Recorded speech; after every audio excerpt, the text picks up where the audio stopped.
அருட்பணி அறைகூவல் நிகழ்ச்சிக்கு மறுபடியுமாக உங்களை ஆண்டவர் இயேசுவின் நாமத்தினாலே வரவேற்கின்றேன். மிஷனரி ஊழியமும் தியாகமும், கிறிஸ்தவ வாழ்க்கையும் தியாகமும் என்ற தலைப்பிலே நாம் இந்த நாட்களிலே தியானித்து வருகிறோம். ஆண்டவர் நமக்கு கற்றுக் கொடுத்து கொண்டு வருகின்றார். வேத வசனத்திலே இருக்கிற காரியங்களை நாம் பார்க்கின்றோம். தியாகம் என்ற வார்த்தை பைபிளில் 194 முறை வருகிறது என்று நான் போன எபிசோடில் சொன்னேன். இயேசுனுடைய தியாகம்தான் கிறிஸ்தவ விசுவாசத்திற்கு மையமான ஒரு சத்தியம். Jesus sacrificed. மாத்திரமல்ல, நம்மையும் அவர் தியாகத்திற்காக அழைக்கிறார்.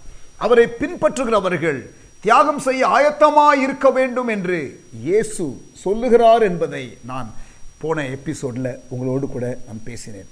இன்றைக்கு தொடர்ந்து நாம் கிறிஸ்தவ வாழ்க்கையும் தியாகமும், குறிப்பாக மிஷனரி ஊழியத்தில் இருக்கிறதான தியாகங்கள், இதை குறித்து நாம் பார்க்க போகின்றோம். சில நிமிடங்களிலே நான் உங்களை சந்திக்கிறேன். உங்களுடைய செவிகளை தேவனுடைய இருதயத்தின் பக்கத்திலே வைத்தால் ஒருவரும் கெட்டு போகக்கூடாது, யாவரும் ரட்சிக்கப்பட வேண்டும் என்ற வார்த்தை தான் ரீங்காரம் இடுவதை நீங்கள் கேட்பீர்கள். Not everybody is called to be a missionary, but every believer is called to be involved in missions. இந்த ராஜ்யத்தின் சுவிசேஷம் சகல ஜாதிகளுக்கும் அறிவிக்கப்படும். அப்பொழுது முடிவு. நான் ஒரு சாதாரண விசுவாசிதான், நான் எப்படி தேவனுடைய திட்டத்தில் ஈடுபடுவது? அந்நிய பாஷையின் அபிஷேகம் எதற்காக? அனைத்து பாஷையினரையும் சந்திப்பதற்காக. வட இந்திய ஊழியத்திற்காக நான் ஜெபிக்கிறேன், கொடுக்கிறேன். வேற என்ன செய்ய வேண்டும்? பிரதான கட்டளை என்பது முடிந்தால் செய்யுங்கள் என்று தேவன் சொல்லவில்லை, கண்டிப்பாக செய்ய கொடுத்த கட்டளை. அருட்பணி அறைகூவல், partnering with God in missions.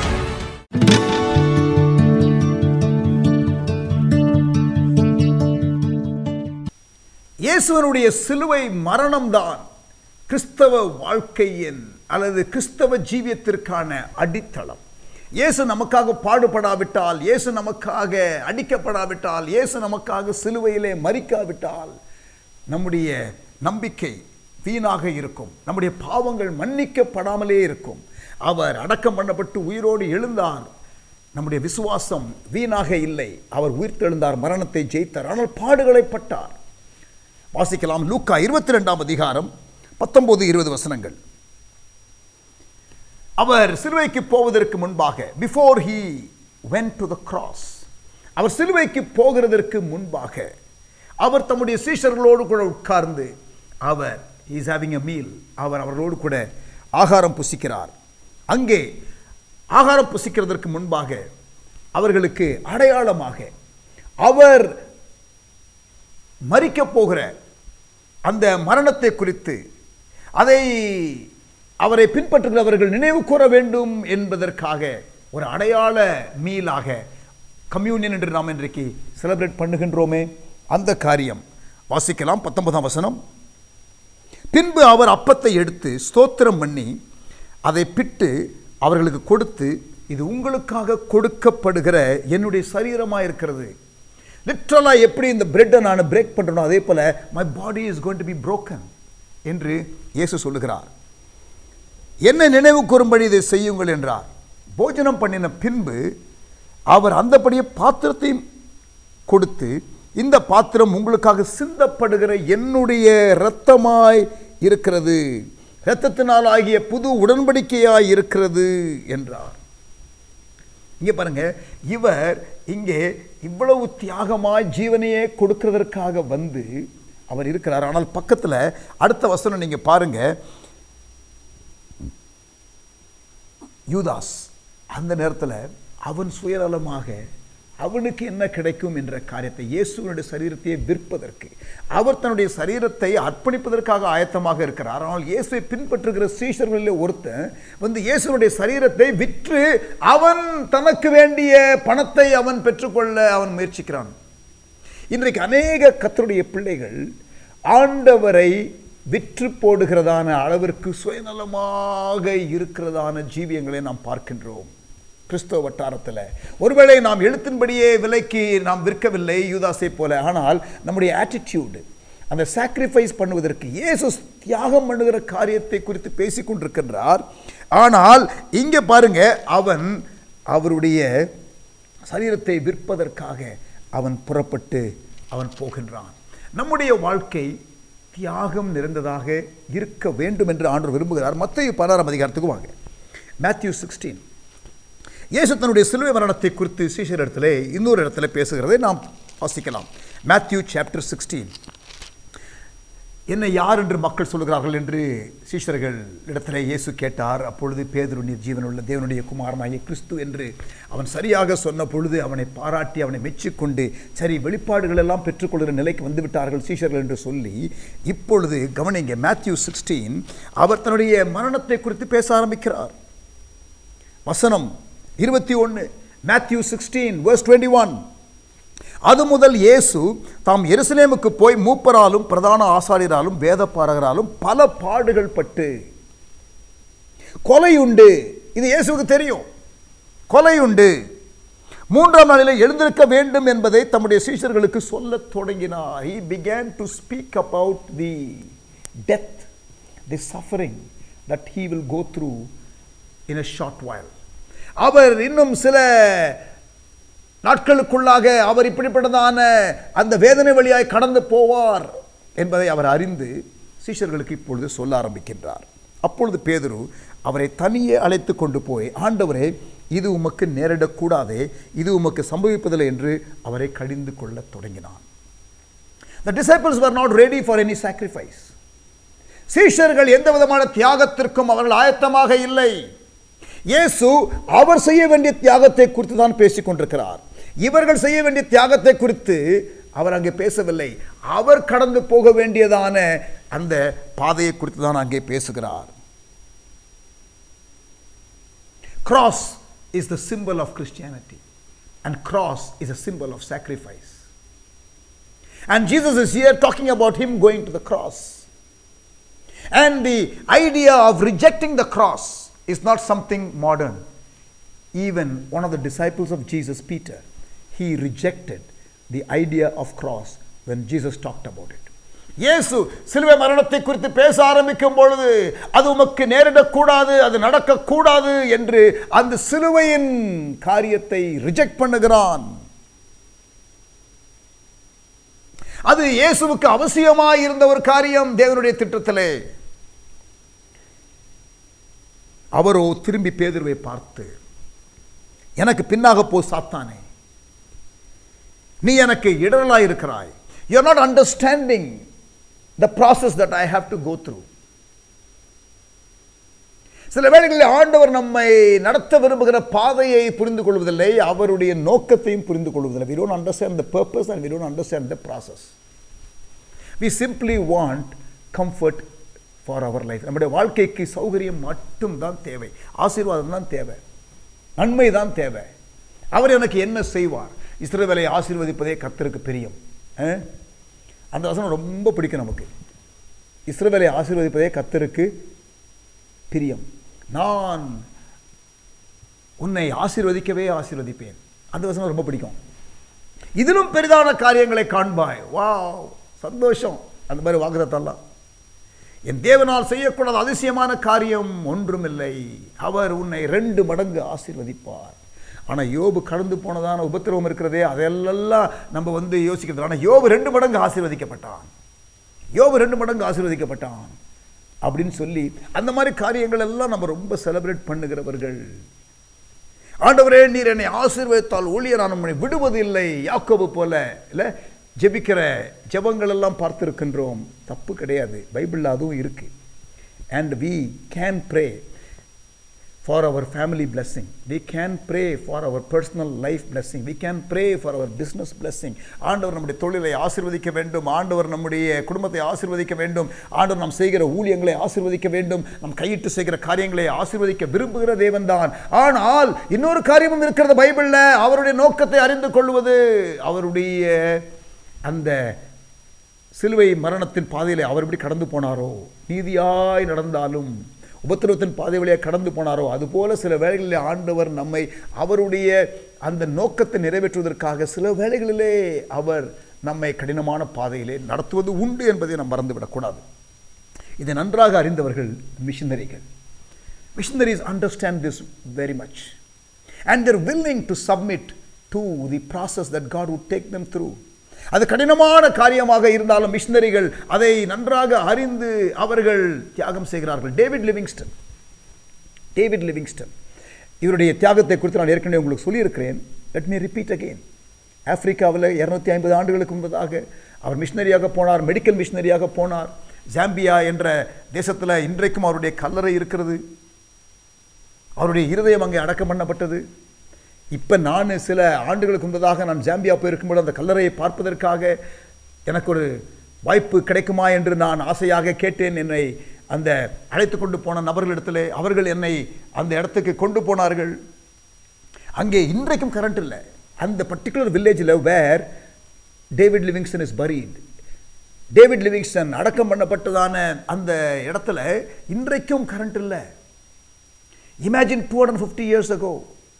அவருடைய சரித்திரத்தை வாசிக்கும்போது ஒரு முறை சிங்கம் வந்து அவர் அட்டாக் பண்ண ஸ்டோரி கூட நமக்கு வாசிக்க முடியும். Missionaries understand this.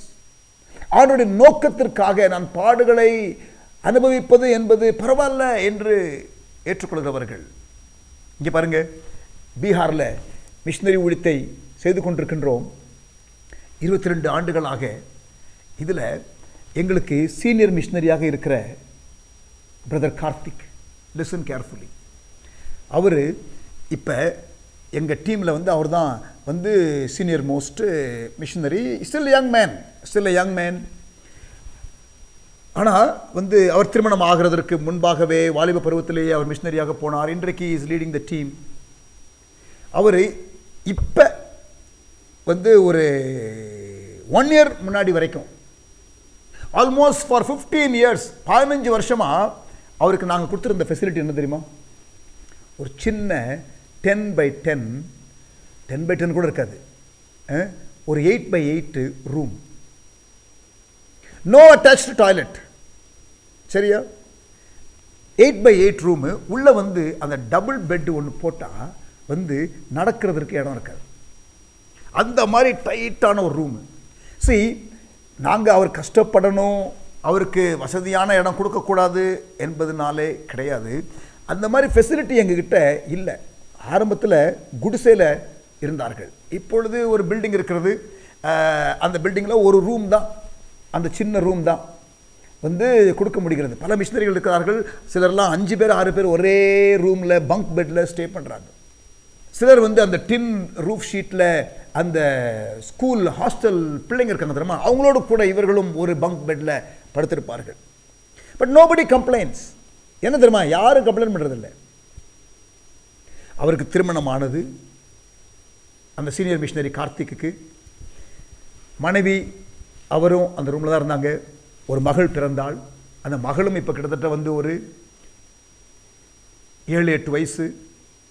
இப்போ ஜஸ்ட் லாஸ்ட் இயர் இன்னொரு கொஞ்சம் பெரிய ரூமு, அதுவும் வாடகைக்கு பக்கத்தில் கிடச்சிது, எடுத்து அதில் வந்து அவங்க தங்கியிருக்கிறாங்க. Still one room only. ஆனால் இப்போ அட்டாச் டாய்லெட் இருக்குது, கொஞ்சம் பெரிய ரூம். But nobody complaints. ஒரு முறை மிஷினரி தங்கியிருந்த இடத்துல, ஃபல்கா என்ற இடத்துல வந்து மிஷினரி தங்கியிருந்த இடத்துல நான் போயிருந்தேன். அங்கே வந்து ஒரு ஷெட்டு தான், பக்கத்தில் கிச்சன், ஒரு டேச்டு ஷெட்டு. ஏன்னா மற்ற எல்லா ரூம்ஸும் வந்து கிளாஸ் ரூமு ஸ்டூடெண்ட்ஸ்க்காக யூஸ் பண்ணுறோம். இப்போ அங்கே நான் போயிருக்கும்போது அந்த இடத்துல நின்றுட்டு இருந்தோம், கிச்சன் பக்கத்தில். அங்கே சொன்னாங்க, அங்கே சேர்லாம் இருந்துச்சு, அங்கே மிஷினரிஸ் வந்து தங்கியிருக்கிற கட்டில் இருந்துச்சு. அப்போ சொன்னாங்க, பாஸ்டர் இங்கே தங்கியிருக்கும் போது மேலே அந்த தட்டியில் ரூஃபில் வந்து ஒரு பாம்பு வந்துச்சு, ஒரு பெரிய பாம்பு. நான் சொன்னேன், அப்போ மிஷினரிஸ் எங்கே தங்கியிருக்காங்க? இங்கே தான். பாம்பு மேலே இருந்துச்சா இதில்? ஆமான்றாங்க. நான் சொன்னேன், தயவுசெய்து உடனே அவங்கள வந்து அந்த கிளாஸ் ரூமில் போய் தங்க சொல்லுங்கள். பட் ஆனால் கிளாஸ் ரூம் இல்லைப்பா சார். நான் சொன்னேன், கிளாஸ் ரூம் இங்கே தட்டியில் நடத்துங்க. ஏன் தெரியுமா, பகலில் பாம்பு வந்தால் கூட தெரியும், நைட்டு தூங்கும் போது நீங்கள் இங்கே தூங்கினா சேஃப் இல்லையா, தயவுசெய்து வேண்டாம் என்று சொல்லி உடனடியாக அந்த தட்டி இருக்கிற அந்த ரூமில் வந்து கிளாஸ் ரூமாக மாற்றி உடனே அந்த கிளாஸ் ரூம்குள்ளே நீங்கள் போய் தங்குங்க. ஸோ யாரும் கம்ப்ளைண்ட் பண்ணுறதில்ல. அவங்க கேஷுவலாக சொன்னாங்க, இந்த மாதிரி வந்து ஸ்னேக்கு இங்கே மேலே இருந்துச்சு அப்படின்னு சொல்கிறாங்க. அப்போ தியாகம், உயிர் பாம்பு கடிச்சு என்ன ஆகும்? அங்கே டாக்டர் ஃபெசிலிட்டியும் ரொம்ப கிடையாது. பட் ஆனால் உயிரை பணயம் வைத்து ஊழியத்தை அந்த நாட்களில் இயேசுனுடைய சீஷர்கள் செய்தார்கள். சரித்திரத்தில் நாம் பார்க்கும் பொழுது சர்ச் ஹிஸ்டரியில் மிஷனரிகள் செய்தார்கள். இன்றைக்கும் அப்படி தியாகம் செய்கிற உள்ளங்கள் இருக்கிறார்கள். அதனால தான் இன்றைக்கு மிஷனரி ஊழியம் நடக்கின்றது. Otherwise missionary ministry will not happen. ஆண்டவர் இப்படிப்பட்டதான உள்ளங்களை கொடுத்திருக்கிறதற்காக நான் ஆண்டவரை ஸ்தோத்திரிக்கின்றேன். இங்கே பாருங்க, கமிட்மெண்ட்டுங்கிறது வேற, இன்வால்மெண்ட்டுங்கிறது வேற. Let me explain. கமிட்மெண்ட்டுங்கிறது ஒன்று, இன்வால்மெண்ட்டுங்கிறது ஒன்று. நிறைய பேர் வந்து இன்வால்வ் பண்ணுறதுக்கு விரும்புவாங்க, ஆனால் கமிட்மெண்ட்டுக்கு அஞ்சுவார்கள். ஒரு கேம்ப் சென்டரில் வந்து வெஸ்டர்ன் கண்ட்ரீஸில் வந்து ரொம்ப பாப்புலரான ஒரு டிஷ்ஷு வந்து என்னென்னா, பிரேக்ஃபாஸ்ட் வந்து பேக்கன் அண்ட் எக்ஸ்.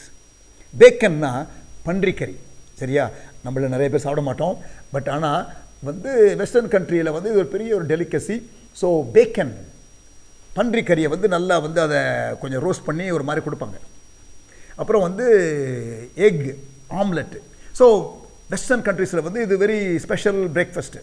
ஸோ அந்த கேம்பில் வந்து ஒரு பேனர் போட்டிருந்தாங்களாம், நாளைக்கு வந்து bacon and omelette will be served for breakfast. ஏன்னா எல்லா கேம்பில் உள்ள வந்த எல்லாருக்கும் சந்தோஷப்படுத்துவதற்காக அங்கே ஒரு பேனர் போட்டிருந்தாங்களா. அங்கே ஒரு பன்றியும் அங்கே ஒரு சின்ன கோழியும் அந்த பேனரில் இருந்துச்சான். வேடிக்கையாக சொல்லப்படுகிற கதை. அப்போ அந்த பக்கத்தில் ஒரு பண்ணை இருந்துச்சான், அங்கே வந்து கோழியும் இருந்துச்சான், அங்கே வந்து பன்றியும் இருந்துச்சான். அப்போ கோழி வந்து பன்றியை பார்த்து சொல்லிச்சான், நாளைக்கு நம்ம 2 பேரும் வந்து அவங்களுக்கு பிரேக்ஃபாஸ்ட் தான் இருக்க போகிறோன்னு. அப்போ பன்றி சொல்லிச்சான், உனக்கு அது இன்வால்மெண்ட்டு, எனக்கு அது கமிட்மெண்ட்டு. பன்றி கறியை எடுக்கணும்னா என்னை வெட்டிடுவானுங்க, சாகடிச்சிருவானுங்க, ஆனால் உனக்கு ஒரு முட்டையை போட்டு நீ போயிடுவேன் அப்படின்னு சொல்லிச்சான். சொல்கிறது புரியுதா? For you it is involvement, for me it is commitment. Missionaries in the mission field actually are giving their commitment. மிஷனரிகளுக்காக ஜெபிக்கிறோம் என்று நாம் இங்கே சொல்லுகிறோமே, மிஷனரிகளுக்காக நாம் உதவி செய்கிறோம் என்று சொல்லுகிறோமே, அது வந்து இன்வால்மெண்ட். நம்மள ஒரு பகுதியை கொடுக்குறோம் இல்லையா? ஆனால் அவர்கள் உயிரையே பணயம் வைத்து அங்கே ஊழியம் செய்கிறார்கள். ஆனால் நம்மளே சிலர் இந்த இன்வால்மெண்ட் செய்யறது கூட நம்ம வந்து தயங்குகிறோம். Brothers, sisters, let me challenge you. Frontline warriors, missionaries actually are giving their commitment. We should at least give our involvement. Amen. Missionary ஊழியத்திற்காக ஜெபிக்கிறதோ, கொடுக்கிறதோ, தியாகமாக உபவாசம் எடுத்து ஜெபிக்கிறதோ, அதெல்லாம் நம்மளால முடியலன்னா இட்ஸ் நாட் ஃபேர், இது சரியில்லை. நான் உங்களை சேலஞ்ச் பண்ணுகிறேன் இந்த நாளிலே. நீங்கள் மிஷனரி ஊழியத்திலே ஒருவேளை மிஷனரியாக போவதற்கு அழைப்பில்லாமல் இருக்கலாம். You may not be called as a missionary or a career missionary, but everybody is called to be involved in missions. We have repeated this several times in this series of episode, and we will continue to repeat it because it is important that we all understand. நம்ம எல்லாரும் இதை புரிந்து கொள்ள வேண்டும் என்பது மிகவும் அவசியமான ஒரு காரியம். இங்கே பாருங்க, அவரோ திரும்பி பேதுருவை பார்த்து, எனக்கு பின்னாக போ சாத்தானே, மத்தேயு 16:23, நீ எனக்கு இடரலாய் இருக்கிறாய், தேவனுக்கு ஏற்றவைகளை சிந்தியாமல் மனுஷருக்கு ஏற்றவைகளை சிந்திக்கிறாய் என்றார். அப்பொழுது இயேசு தம்முடைய சீஷரை நோக்கி, இங்கே பாருங்க, இப்படி ரெபியூக் பண்ணிட்டு இயேசு சொல்றாரு, நான் சிலுவைக்கு போகிறதையே வேண்டாம் வேண்டாம் வேண்டாம் வேண்டாங்கிறீங்க, இதோ பாருப்பா பேதுருவே, தம்பி கவனி என்று சொல்லி இயேசு தம்முடைய சீஷர்களை நோக்கி, ஒருவன் என்னை பின்பற்றி வர விரும்பினால், if anybody wants to follow me, அவன் தன்னை தான் வெறுத்து தன் சிலுவை எடுத்துக்கொண்டு, நான் சிலுவைக்கு போகிறது மாத்திரமல்ல, நீயும் சிலுவை சுமக்க வேண்டும். You also must learn to carry your cross.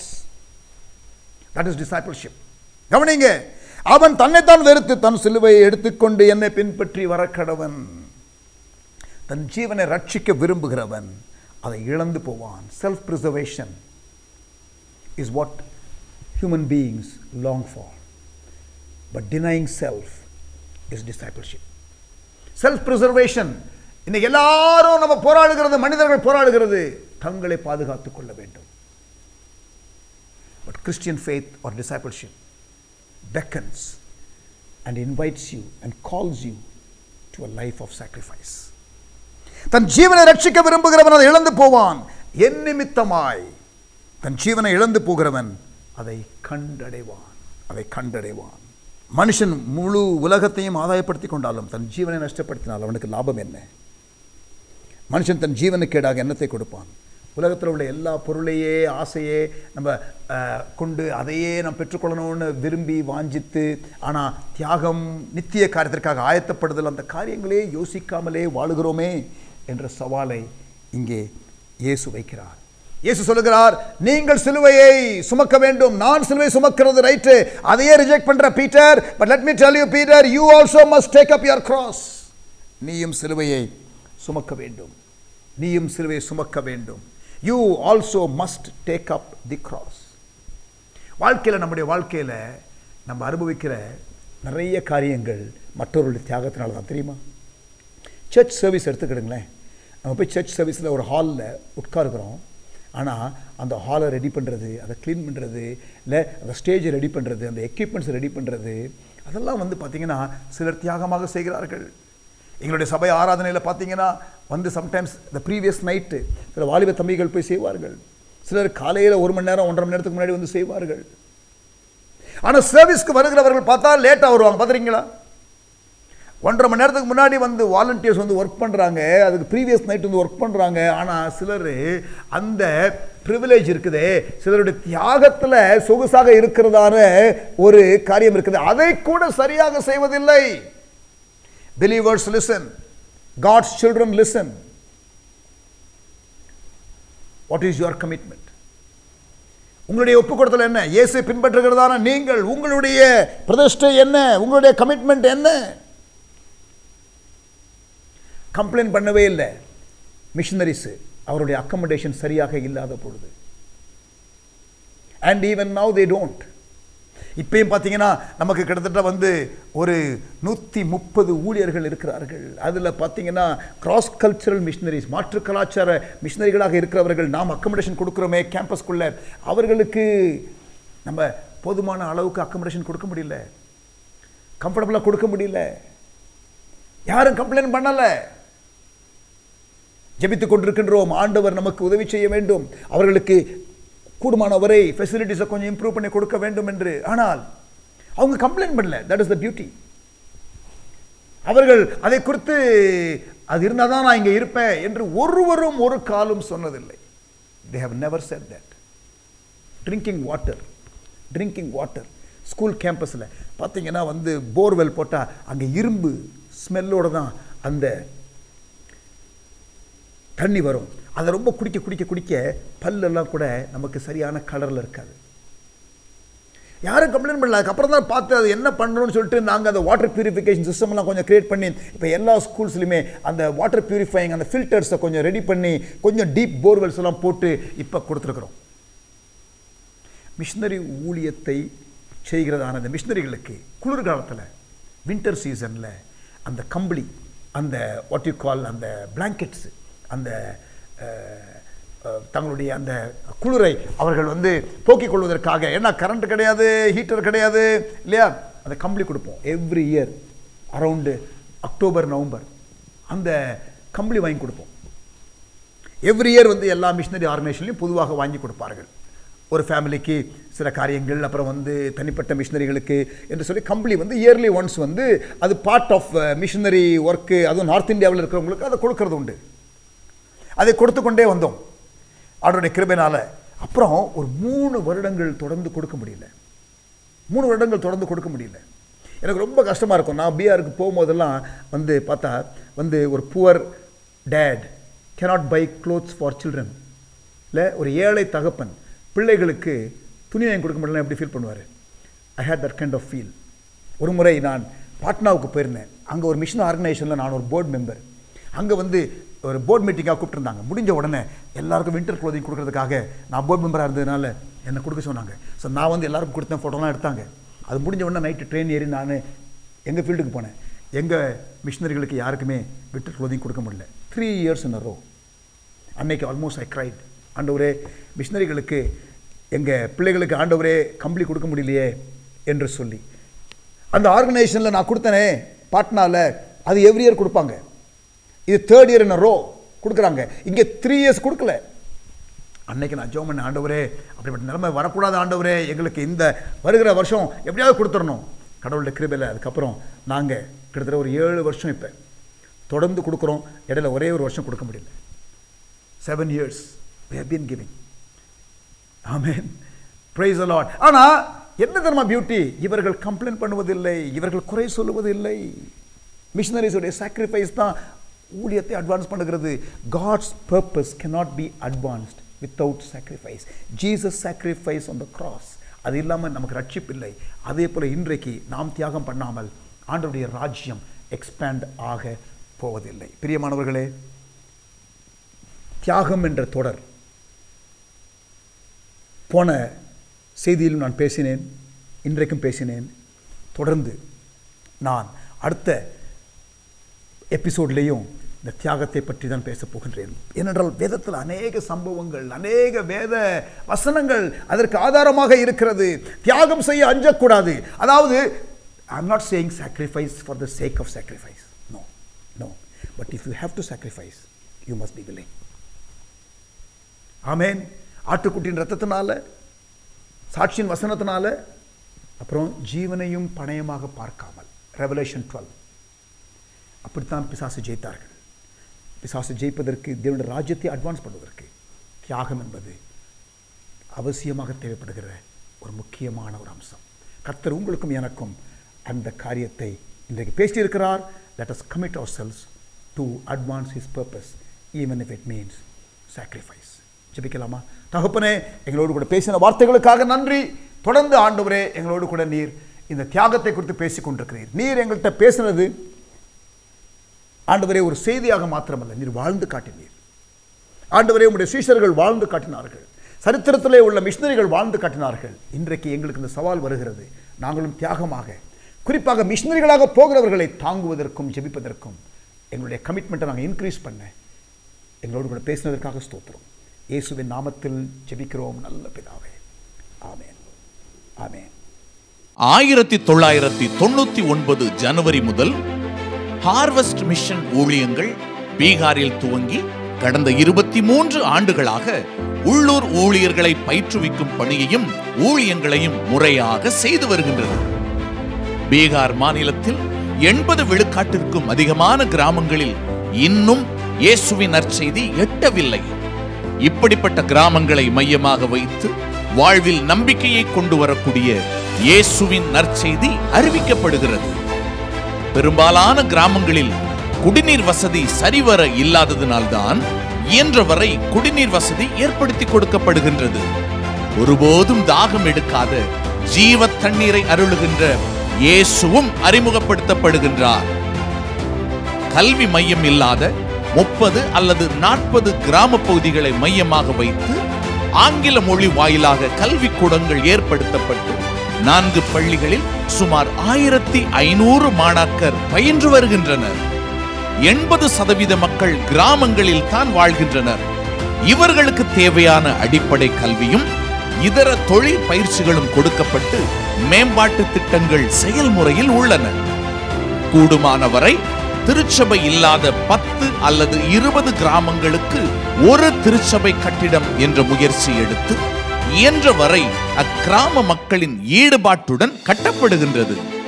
அவ்வப்போது ஊழியர்களின் செயல்பாட்டிற்கென உபகரணங்களும் வழங்கப்படுகின்றன. பீகார் மற்றும் ஒரிசா மாநிலங்களில் பணிபுரியும் 160க்கும் மேற்பட்ட ஹார்வெஸ்ட் அருட்பணியாளர்களுக்காகவும் ஊழியங்களுக்காகவும் ஜெபியுங்கள். மிஷனரி ஊழிய ஜெப கையேட்டை பெற உங்களது தொலைபேசி எண்ணை எமது வாட்ஸ்அப் எண்ணிற்கு அனுப்பி வையுங்கள். கர்த்தர் உங்களை ஆசீர்வதிப்பாராக.